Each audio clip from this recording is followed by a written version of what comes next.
My name is Mike Wave. I'm a foreign correspondent for the BBC. Tonight, I'm sitting in a hotel room in what we now call unified Korea. It's 2050.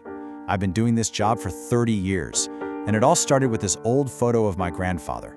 He was a war correspondent too. All my life, I've wondered what he saw, what he learned. I think, after all this time, I finally have an answer for him.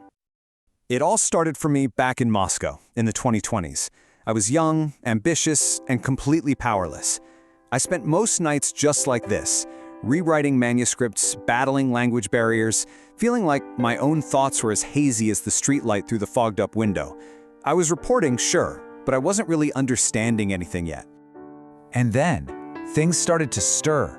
It wasn't in the official press conferences or the government buildings. No, it started from the ground up, with voices in the crowd. That's when I felt it. The whole continent was waking up. I remember this day vividly. December 24th, 2035. I was 40. The news broke that Putin had died. On the surface, things seemed calm, orderly. But on the streets, you could feel it. After years of economic pain, there was this strange mix of deep anxiety and something like hope. The ice was about to crack.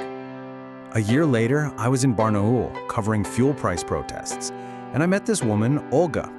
Her voice, it was trembling, but it cut right through the noise of the market square. She just looked at me and said, "My son went to war, but no one explains anymore why we're fighting." I swear her words just pierced right through my chest. My fingers literally froze on my camera. Then, months later, I'm all the way out in Yakutsk. The air was so cold that it hurt to breathe. A man named Dmitry, a former factory worker, stood up in a crowd. He didn't shout. He just asked, "Were we deceived?" And the whole place went silent. You could feel the frozen air tighten around you. That's when I knew this wasn't about fuel prices anymore. This was about everything. And things moved so fast after that. What started with Olga and Dmitry became a social explosion. The next thing you know, I'm seeing headlines about expanding local autonomy, and by the end of 2037, I was sitting in community centers watching regular people, workers, farmers, teachers, seriously debating democratic control over their own lives. The change was real. It was happening. My job took me to Tehran next, in the summer of 2038, and it felt eerily similar. The heat was suffocating, and so was the economy. Hyperinflation had made money worthless. People were just exhausted. But out of that exhaustion, something new was born. They called it the Cross-Sectional Public Roundtable. I was interviewing a young nurse named Sarah. She had tears in her eyes just from sheer hopelessness, but her gaze was firm. She told me, "Relying only on the government isn't enough. We have to do something ourselves." It was so raw, so honest, I actually found myself offering her my handkerchief. Right there, that was the shift. Not just asking for help, but deciding to build it themselves. And I started to see this wasn't just Russia or Iran. It was a pattern. People were tired of just protesting. They were starting to participate. They were deciding to build a new world, right in the rubble of the old one. By 2040, I was in Chengdu. China was facing its own crises, and they were trying this experiment they called local deliberative democracy. Honestly, I was skeptical. But then I sat in on one of these meetings. An AI engineer, a farmer in his 60s, and a college student, all debating local policy as total equals. It completely shattered my preconceptions. And then came the assignment I never thought I'd get. Pyongyang, 2045. The state was basically collapsing. The old rules were gone. In these dimly lit black markets, people were having to invent new ways to live just to survive day to day. I met so many people, but two really stuck with me. A former soldier named Kim, a tough guy, who told me, "We have to act ourselves. I'll do anything to protect my family." Pure survival. And then a farmer, Park, who said, "Food, medicine, we share everything. There's no meaning if just one person survives." Individual will and communal spirit.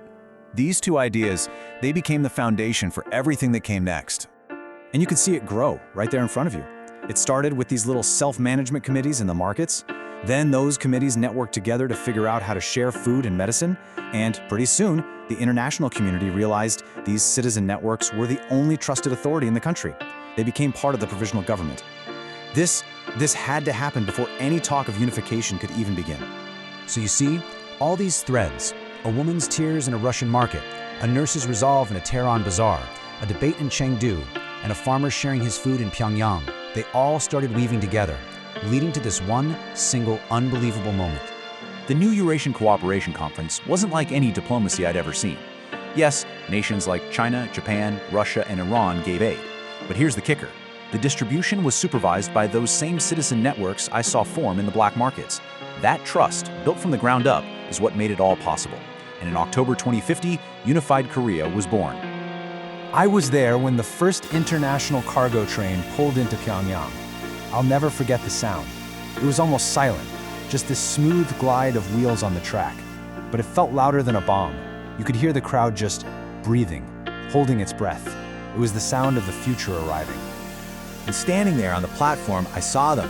Engineers, business people, from Seoul, from Vladivostok, from Iran, from Shanghai, standing shoulder to shoulder, laughing. And their laughter just melted into the cheers of the crowd in Unification Square. It was incredible. And amidst all that celebration, I overheard an old woman, she must have been in her 80s, say to her grandson, "The future was so dark for so long. Finally, I can see a light." In that one sentence, she wrapped up 30 years of my life's work. She said it all. So here I am, back in my hotel room, 30 years on, and I think I finally have my epilogue. I finally have the answer I was looking for. I found the answer, Grandpa. It's not governments or armies or big ideologies that really move the world. It's the courage of ordinary people. It's their wisdom, their shared hearts. It's in a trembling voice, a quiet question, a determined tear. They are the ones who write history.